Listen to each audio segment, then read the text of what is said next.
Ellen here. Now let me tell you something. Netflix is really on a roll with their original series. House of Cards, Orange is the New Black, Unbreakable Kimmy Schmidt, Narcos, the list just goes on and on.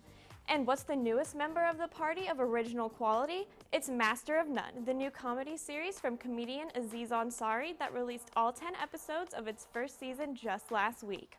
Our main character is Dev, played by Aziz Ansari himself. A simple way of describing this character involves referencing Ansari's character on Parks and Recreation, Tom Haverford.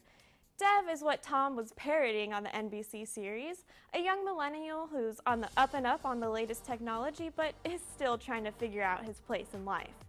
There's a lot more to him than that, but I don't want to spoil things for you, now do I?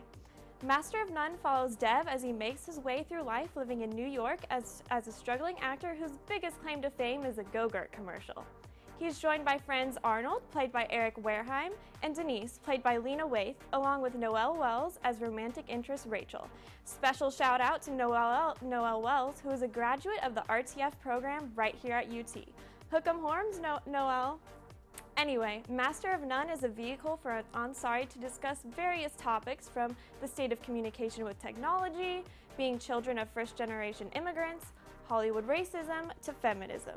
To be honest, it can seriously be some heavy stuff, but it's all written in such a tight, realistic way that it's consistently entertaining and often hilarious throughout the show's 10 episodes. The real standout that got me addicted to the show was the second episode entitled Parents. In separate flashbacks, we see Dev and his friend Brian's father's rough childhood in foreign countries as they struggle to get by to eventually provide a stable, happy life for their children. This is then juxtaposed with Dev and Brian's apathetic behavior, saying that they can't run small errands for their parents because they really want to see the trailers and movie trivia before the latest X-Men movie. It's a very deep and meaningful sequence that really struck a chord with me. It's a situation that, while not necessarily relatable to me, can still be understood and really made me think about putting more effort in connecting with my parents. This is all in a half-hour comedy show, people. It's a grand feat that Ansari has pulled. One small, unfortunate side effect of the grounded, naturalistic dialogue is that some of the acting can be a bit stiff throughout the series.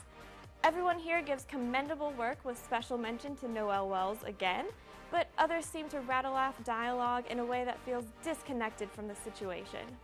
Now, I prefer underacting to overacting any day. It just doesn't always work.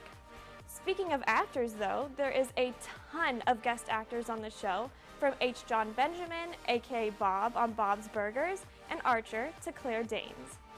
Special mention also has to be made of Aziz Ansari making the risky decision to cast his own parents as well. Shaukat and Fatima Ansari are very clearly not actors, but the genuine history and love felt between them and Ansari is so apparent on screen that it really doesn't matter. In other words, the risk paid off in spades. After finishing the season, I'm comfortable giving the first season of Master of None 4.5 out of 5 stars.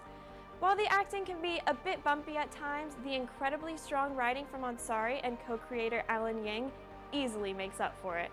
From an episode that takes place over a weekend to another that tracks the characters over the course of practically a year, each episode is just impeccably produced and directed.